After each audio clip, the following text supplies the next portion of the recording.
প্রিয় দর্শক, নির্মাণ রসায়ন অনুষ্ঠানে আপনাদের সবাইকে আমন্ত্রণ জানাচ্ছি। আজ আমরা কথা বলবো ভবনের স্ট্রাকচারাল রেট্রোফিটিং প্রসঙ্গে। কোনো ভবনকে পুরোপুরি ভেঙে না ফেলে বিভিন্ন ধরনের অনুষঙ্গ যোগ করার মাধ্যমে এর যে ভার বহন সক্ষমতা রয়েছে সেটিকে বৃদ্ধির প্রক্রিয়াকে রেট্রোফিটিং বলা হয়। বিশেষ করে ভূমিকম্পে ক্ষতিগ্রস্ত ভবনের ক্ষেত্রে কিংবা কোনো ভবনের আয়ুষ্কাল কেউ যদি বাড়ানোর কথা ভেবে থাকেন, সে ধরনের ঘটনাবলীর ক্ষেত্রে রেট্রোফিটিং করা হয়ে থাকে। এই প্রসঙ্গে কথা বলতে আমাদের স্টুডিওতে আজ অতিথি হিসেবে রয়েছেন প্রকৌশলী মোশাররফ হোসেন সুমন। ভাইয়া, স্বাগত আপনাকে। আসসালামু আলাইকুম, ধন্যবাদ। ওয়ালাইকুম সালাম, অনেক ধন্যবাদ, আপনি আমাদের অনুষ্ঠানে সময় দিয়েছেন। প্রথমে যে বিষয়টা নিয়ে কথা বলতে চাই, আমরা সাম্প্রতিককালে একের পর এক অনেকবার ভূমিকম্প ঘটতে দেখেছি এবং বিশেষজ্ঞরা প্রায় বলে থাকেন যে আমাদের দেশের অধিকাংশ ভবন ভূমিকম্প সহনশীল নয়। এখন সেই প্রেক্ষাপটে আসলে সব ভবন ভেঙে ফেলাও আমাদের আর্থসামাজিক বাস্তবতার সঙ্গে সঙ্গতিপূর্ণ না। তো এই পরিস্থিতিতে রেট্রোফিটিং একটা সমাধান। এই মুহূর্তে আপনাদের কাজের ব্যস্ততা কেমন বেড়েছে, যারা আসলে রেট্রোফিটিং নিয়ে কাজ করছেন? অ্যাকচুয়ালি ভূমিকম্পের পর থেকে আমাদের কাজের ব্যস্ততা কিছুটা বেড়েছে, তা না, বেড়েছে। কিন্তু সমস্যাটা হচ্ছে যাদের জন্য আমরা এই কাজটা করি, বিশেষ করে আমাদের যারা সম্মানিত গ্রাহক বা কাস্টমার, তাদের মধ্যে সবচেয়ে বড় প্রবলেমটা যেটা আমরা দেখতে পাই যে সচেতনতার যে ব্যাপারটা, উনি ওনার একটা স্থাপনা তৈরি করছেন, অনেক অনেক টাকা খরচ করছেন নির্মাণের পেছনে, কিন্তু নির্মাণ শুরুর আগের যেই বিষয়টা থাকে যে আপনি একজন দক্ষ স্থপতি বা প্রকৌশলী দিয়ে আপনি আপনার টোটাল স্থাপনাটাকে আপনি ডিজাইন করবেন, দেন আপনি বাড়িটা বানাবেন। তো এই জায়গাটা হচ্ছে আমাদের মিসিং। তো অনেকেই মনে করে থাকেন যে এইখানে তারা হয়তো বা কিছুটা পয়সা, কিছুটা টাকা তারা সেভ করবেন, তো তারা তাদের মতো করে কনভেনশনাল পদ্ধতিতে কাজগুলো করে ফেলেন। ঠিক আছে, আমি দেখেছি আরও 10টা বিল্ডিং 20টা বিল্ডিং এরকম হয়েছিল, ওই রেফারেন্স অনুযায়ী তারা কাজ করেন। অনেকে আবার স্থানীয় ঠিকাদার বা মিস্ত্রিদের পরামর্শে বাড়িগুলো করে ফেলেন। তো এইটা অনেক বড় একটা ঝুঁকির তৈরি করেছে আমাদের চারপাশেই। সো এখন এই অবস্থার ভূমিকম্পের পরে যে জিনিসটা হলো যে খুব ফ্রিকুয়েন্টলি তো এইবার এই ব্যাপারটা ঘটলো। আগে তো কখনো আমাদের দেশে এইভাবে এত ঘন বা ফ্রিকুয়েন্ট তো ভূমিকম্পটা হয়নি। সো সবার মধ্যে একটা সচেতনতা তৈরি হয়, বা আসলে এটা একটা ভীতির উদ্বেগ হয় সবার মাঝে, যে আমি যে জায়গাটায় থাকছি, আমার এইখানে এই বাড়িটা আমার কতটুকু নিরাপদ, আমার কাঠামোগুলোতে ফাটল দেখা যাচ্ছে। সো সবাই কিন্তু ওই জন্য আমাদেরকে মানে যোগাযোগ করে। আমরাও এরপরে বেশ কিছু স্থাপনা ভিজিট করি, ঢাকা, পুরনো ঢাকা, ঢাকার আশেপাশে বিভিন্ন জায়গায়। তো আমরা দেখতে পাই ম্যাক্সিমাম ক্ষেত্রেই যে সচেতনতার যে জায়গাটা, ওইটা অনেক বড় একটা ঘাটতি ছিল। তারা এখন চাচ্ছেন কি করে এই জায়গাটা থেকে বের হয়ে আসা যায়। তো তারা যেহেতু রেট্রোফিটিং ব্যাপারটা জানেন না, তারা আমাদের সাথে যোগাযোগ করছেন, জানতে চাচ্ছেন এর সমাধান কি। আমরা তাদেরকে তাদের বিল্ডিংয়ের কাঠামো এবং সমস্যাকে বিবেচনায় রেখে আমরা সমাধান দেওয়ার চেষ্টা করছি। প্লাস ওই প্রজেক্টের জন্য সবচেয়ে কম খরচে যেই পদ্ধতি দিয়ে কাজ করা যেতে পারে সেটাও আমরা নির্বাচন করতে সাহায্য করছি। আপনি মূলত দুটো বিষয় নিয়ে কথা বললেন। একটা হচ্ছে যে ভবন ডিজাইন করার প্রক্রিয়ায় কিছু ভুল থেকে যাচ্ছে, যেহেতু সচেতনতার অভাব ছিল, তার মানে গোড়ায় গলদ, এবং ডিজাইন যথাযথ না হওয়ার কারণে বা সয়েল রিপোর্টের ভুলের কারণে, নানা কারণেই ভবনটা দুর্বল। এবং সেই ভবন যখন দুর্বল হচ্ছে, যখন ভূমিকম্প আমরা হতে দেখছি, মাথায় ভেঙে পড়ার আশঙ্কা আছে বিধায় এখন আবার রেট্রোফিটিংয়ের ব্যাপারে মনোযোগী হচ্ছি। কিন্তু রেট্রোফিটিং আসলে কিভাবে করা হয়ে থাকে এ নিয়ে নানা প্রশ্ন আছে বিধায়, এবং জানার বা বোঝার অভাব আছে বিধায় এটিও আসলে অনেকে চাইলেও করাতে পারছেন না। সেক্ষেত্রে আপনার কাছে জানতে চাইবো যে রেট্রোফিটিং করার প্রক্রিয়াটা আসলে কেমন? আমাদের দেশে আমরা 3টা মেজর ওয়েতে রেট্রোফিটিং করে থাকি। প্রথমটা হচ্ছে আপনার জেনারেল রেট্রোফিটিং, যেটা আমরা স্টিল দিয়ে করে থাকি, রিবার, কংক্রিট, চারপাশে আমরা এক্সিস্টিং কলামের চারপাশে আমরা রিনফোর্সমেন্ট ঢালাই দিয়ে যেটা করে থাকি, এটা হচ্ছে প্রচলিত পদ্ধতি। এর বাইরে হচ্ছে স্টিল প্লেট জ্যাকেটিং, যেটা স্টিল প্লেট দিয়ে আমরা কলামটাকে মুড়িয়ে রেট্রোফিটিং করে থাকি। 3 নম্বরটা হচ্ছে আপনার সিএফআরপি, কার্বন ফাইবার রিনফোর্সড কংক্রিট, যেটা তো সেটা খুবই এক্সপেন্সিভ। নর্মালি আপনার ধরেন জরুরি কোনো জায়গা, যেমন হসপিটাল, ঢাকা মেডিকেল কলেজ, বা ধরেন আপনার কোনো ব্রিজ হতে পারে, ব্রিজের পায়ারগুলো হতে পারে, তো এইরকম জায়গাগুলোতে যেখানে ধরেন যে স্বাভাবিকভাবে কাজ করার যে প্রক্রিয়া সেটা হয়তো সম্ভব না, খুব জটিল, সেই জায়গাগুলোতে আমরা সিএফআরপিটা ইউজ করে থাকি, সাজেস্ট করে থাকি। সহজ, কম এবং প্রক্রিয়াটা মানে স্বল্প সময়ের মধ্যে করা যায়। সাম্প্রতিক সময়ের কিছু সাইট ভিজিটের অভিজ্ঞতা যদি উল্লেখ করতেন। গত ভূমিকম্পের পরে আমরা বেশ কিছু জায়গা থেকে যখন সাইট ভিজিট করার জন্য যখন আমরা কল পাই তখন আমরা যাই এবং দেখি তার মধ্যে পুরনো ঢাকা ছিল, পুরনো ঢাকার আপনার শাঁখারি বাজার যে এলাকাটা ওখান থেকে কিছু কল ছিল। তো ভূমিকম্পের পরে ওই বিল্ডিংগুলোতে মানে আপনার মাল্টিপল মেম্বারই ফাটল ক্র্যাক চলে আসে দেখা যায়। তো আমরা ভবনের অবস্থা বিবেচনা করে তাৎক্ষণিক আমরা বলি যে এই কাজগুলো করতে হবে, যেমন সাপোর্ট প্রোভাইড করা মেম্বারগুলোর নিচে, প্লাস হচ্ছে যেই জায়গাগুলো মালামাল বা ভারী কোনো মেশিনারিজ ছিল সেগুলোকে অপসারণ করতে বলি, যাতে উপরের লোডটা অ্যাটলিস্ট কমে যায়। যেমন বিল্ডিংয়ের ওই সময়কার যে ঝুঁকিটা ছিল সেটাকে যেন মিনিমাইজ করা যায়। এটা ছিল পুরনো ঢাকার কেস। এছাড়া ঢাকার আরেকটা জায়গা যেমন ফার্মগেট একটা প্রজেক্টে দেখতে পাই যে নিচতলার পার্কিংয়ে কলামে অনেকগুলো ক্র্যাক চলে আসে, অনেকগুলো কলামেই। তো এটার সবচেয়ে বড় প্রবলেমটা ছিল এই কলামগুলো ছিল আন্ডারসাইজ।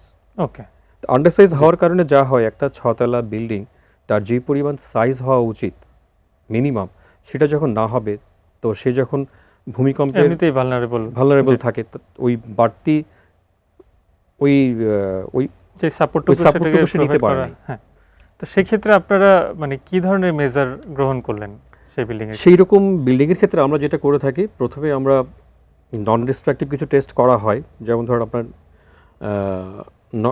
এনডিটি টেস্টের মধ্যে হচ্ছে আপনার UPV, hammer test, rebound hammer test. কিন্তু আমরা এখানে এই কাজগুলো করিনি। আমরা এখানে যেটা করি, এখানে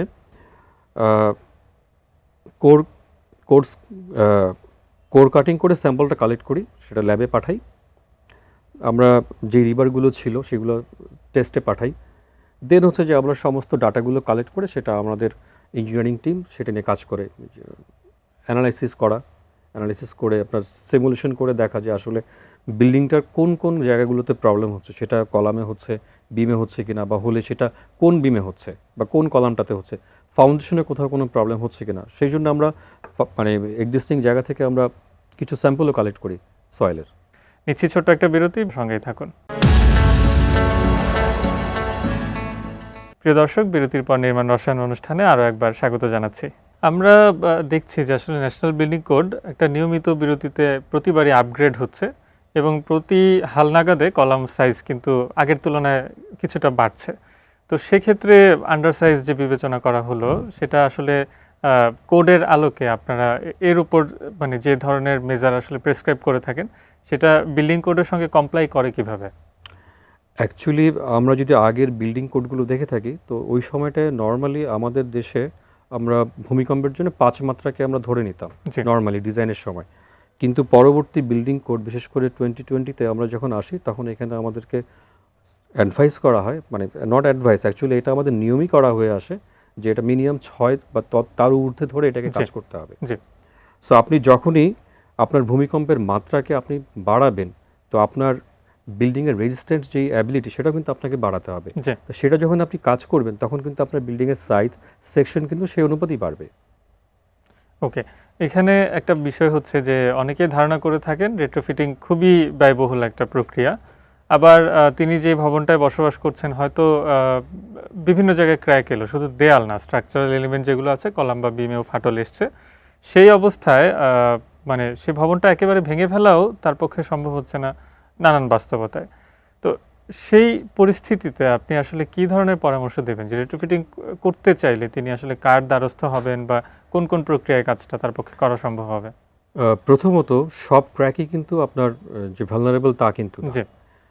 আবার ক্র্যাক মানেই যে ভয়ের ব্যাপার তাও কিন্তু না। অনেক ক্র্যাক আসতে পারে, আপনার টেম্পারেচার শ্রিঙ্কেজের জন্য অনেক রকম ক্র্যাক আসতেই পারে স্ট্রাকচারের যে কোনো এলিমেন্টের, কলামে আসতে পারে, বিমে বা স্ল্যাবে।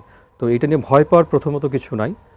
যেটা করতে হবে আমাদেরকে, আপনি একজন দক্ষ ইঞ্জিনিয়ারিং টিমের সাথে যোগাযোগ করবেন যারা এই ব্যাপারগুলো নিয়ে কাজ করেন, যাদের অনেক দিনের অভিজ্ঞতা আছে কাজ করার। তারা আপনাকে আসবেন, আপনার স্থাপনা দেখবেন, দেখে তারা যদি মনে করেন ভিজুয়াল ইন্সপেকশনের পরে যে এখানে কোনো সমস্যা নেই, তারা আপনাকে সেখানে এটা বলে যাবেন। যদি কোনো কিছু করার থাকে সেটা আপনাকে অ্যাডভাইস করবেন যে আপনি পরবর্তী কাজটা আপনার কী হবে, যে আপনি কি এটা কি রেট্রোফিটিং তো হচ্ছে যে আপনার ডিটেল ইঞ্জিনিয়ারিং অ্যাসেসমেন্টের পরে এটা আমরা প্রপোজ করি। কিন্তু সেটা কখন করা হয়, এটা দুটো কেস হতে পারে। সে আপনি বিল্ডিংটা ডিজাইন করিয়েছেন, কিন্তু ডিজাইনটা ছিল আন্ডার সাইজ। জি। আবার একটা কেস হতে পারে যে আপনার কোনো ডকুমেন্টই আপনার বিল্ডিংয়ের নাই। কিন্তু এমন কি হয় যে ডিজাইন হয়তো প্রপারলি হয়েছে, কনস্ট্রাকশনের সময় কোনো ক্ষেত্রে কম্প্রোমাইজড? এক্স্যাক্টলি, এটা হতে পারে। কারণ জি। আমরা একটা জিনিস সবসময় ভুলে যাই যে আমি খুব ভালো ডিজাইনারকে দিয়ে ডিজাইন করাচ্ছি, খুব ভালো মানের মেটেরিয়াল আমি ব্যবহার করছি, কিন্তু আমার যে ওয়ার্কম্যানশিপ, এবং যেটা মোস্ট ইম্পর্টেন্ট, যেটা আমার সাইটে জি। যারা কাজ করছে, আমার এক্সিকিউশন টিম এবং হচ্ছে যারা আমার সুপারভাইজার, যারা আমার সাইটটাকে দেখছেন, তারা যদি দক্ষ না হন, তারা যদি ওই কাজটার ব্যাপারে সচেতন এবং যোগ্য না হন, তাহলে কিন্তু আপনি আপনার যে যথাযথ যেটা আপনি আশা করছেন, আপনার যে ডিজায়ার্ড স্ট্রেংথ বা যে কোয়ালিটি, সেটা কিন্তু আপনি কখনো অ্যাচিভ করতে পারবেন না। এখন আমাদের অনেক পাবলিক বিল্ডিং আছে যেগুলো আসলে বেশ একটা মানে লম্বা সময়ের বয়সকাল পেরিয়ে এসছে, কিন্তু সেই বিল্ডিংগুলোর হয়তো কালচারাল ভ্যালু আছে, হেরিটেজ ভ্যালু আছে, আবার সেটার যে ইউজেজ সেই অনুযায়ী সেটাকে ভেঙে ফেলাও সম্ভব না। আবার আমরা জানি যে পুরনো বিল্ডিং ভেঙে ফেলতে চাইলে সেটাও একটা বিরাট কর্মযজ্ঞ, কার্বন ফুটপ্রিন্টও বেড়ে যায়। তো নানানভাবে সেসব বিল্ডিংয়ের ক্ষেত্রে আমরা রেট্রোফিটিং হতে দেখছি। তো এই মুহূর্তে আসলে দেশে কোন কোন পাবলিক বিল্ডিং রেট্রোফিট হয়েছে আপনার জানা মতে, যেটা আসলে সাধারণ মানুষ এটা শুনে হয়তো উৎসাহ পেতে পারেন যে এইভাবেও টিকে থাকা সম্ভব? আচ্ছা, ঢাকার ভেতরে বেশ কিছু সরকারি স্থাপনায় রেট্রোফিটিং হয়েছে, যেমন আমাদের সংসদ ভবন, এটা বেশ কিছু বছর আগে হয়েছে। এটা একটা বেশ বড় রকমের কাজ ছিল। আমি যতদূর জানি এটা একটা বিদেশি অর্গানাইজেশন দ্বারা পরিচালিত হয়, টোটাল ডিজাইন। ওকে। মেবি আমি ভুলও হতে পারি এই বিষয়টা, কিন্তু কনস্ট্রাকশনটা হয়েছে, কাজটা হয়েছে। দেন হচ্ছেন আমাদের ঢাকা মেডিকেল কলেজ, এছাড়া আপনার ফায়ার সার্ভিসের কিছু ফায়ার স্টেশন অলরেডি হয়েছে, এছাড়া আরও অনেক স্থাপনাই হয়েছে। তার মানে পাবলিক বিল্ডিংগুলো ফর্মালি এটা অ্যাকনোলেজ করছে যে রেট্রোফিট আমাদের করতেই হবে টু সাম এক্সটেন্ট। আসলে করতে হবে বলছি কি, যেমন ধরেন আমি একটা এক্সাম্পল দিচ্ছি ঢাকা মেডিকেলকে। ঢাকা মেডিকেল অ্যাকচুয়ালি হচ্ছে এমন একটা স্থাপনা বা এমন একটা জায়গা যেটা আপনি দ্বিতীয়ত তো আপনি আসলে আমাদের দেশে আর এর মানে বিকল্প তার কিছু তৈরি হয়নি এখন পর্যন্ত ওইভাবে। সো আমাদের যত যে কোনো প্রবলেম নিয়ে কিন্তু আমরা এখানে আসি আমাদের সমাধানের জন্য। সো এটাকে ভেঙে করাটা কিন্তু খুব সমস্যা, আপনি করতেও পারবেন না চাইলে, কারণ এখানকার যে ফ্যাসিলিটি সেটাকে আপনাকে রেখে কিন্তু আপনাকে সব কিছু ঠিক করতে হবে। এই জন্য এখানে রেট্রোফিটিংটা করা হয়, ইন্ট্রোডিউস করা হয়, যাতে বর্তমান সুবিধাকে ঠিক রেখে এটাকে আপগ্রেড করা যায়। আচ্ছা, আমরা মোটামুটি আমাদের আলোচনার শেষ পর্যায়ে চলে এসেছি। একটা কৌতূহল আমার, ধরেন মানে আমরা তো খুব ইতিবাচকভাবে আলোচনাটা করছি, অনেকের মনে হতে পারে যে যেন তেনভাবে একটা বিল্ডিং বানিয়ে ফেললেও ভবিষ্যতে আমি আরও কিছু অর্থ বিনিয়োগ করে রেট্রোফিট করে সেটাকে নিরাপদ করে ফেলবো। আদৌ বাস্তবে সেটা সম্ভব কিনা, বা কোন কোন বিল্ডিং সত্যিকার অর্থে রেট্রোফিট করা যায়, কোনগুলোকে একেবারেই করা যায় না, এর একটা ক্রাইটেরিয়া যদি আপনি একটু উল্লেখ করতেন। কিছু বিল্ডিং আছে অ্যাকচুয়ালি, একজন দক্ষ প্রকৌশলী কিন্তু এই ব্যাপারটা আপনাকে অ্যাডভাইস করবেন। জি। উনি যখন কাজটা করবেন, ফার্স্ট কাজটা হচ্ছে ভিজুয়াল ইন্সপেকশন সাইটের সেই স্ট্রাকচারটা দেখার পর যদি ওনার কাছে মনে হয় যে না, বিল্ডিংয়ের যে মেম্বারগুলো ওগুলো একেবারেই আন্ডার সাইজ, তখন উনি বলবেন যে না ঠিক আছে, আপনি সেটা যদি লো রাইজ স্ট্রাকচার হয়, যেমন ধরেন 2 তলা বা 3 তলা, সেক্ষেত্রে যদি খুব বাজে অবস্থা হয় যে এটার রেট্রোফিটিং করাচ্ছে, এটাকে ফেলে দেওয়াটা উচিত বা না রাখাটা নতুন করে করা যায়, সেটা সাশ্রয়ী এবং খরচের দিক থেকে সহজ এবং লাভজনক, সেক্ষেত্রে ওটা ওনারা সাজেস্ট করেন। আর যদি এমনটা হয় যে না, আমি এটাকে ভাঙা এবং নতুন করে করার যে খরচ, তার থেকে অনেক কম খরচে আমি রেট্রোফিটটা করতে পারি, অবশ্যই ওনারা রেট্রোফিটটা সাজেস্ট করবেন। কারণ একটা নর্মালি যেটা হয় কি, একটা 5 তলা বিল্ডিং বা 6 তলা বিল্ডিং আপনি নতুন করে করার যে কস্টিং, তার 20 to 25% কস্টে কিন্তু রেট্রোফিটিং সম্পূর্ণ করা যায় এবং তার বিল্ডিংয়ের লাইফ স্প্যান কিন্তু অনেক বছর বাড়ানো যায়।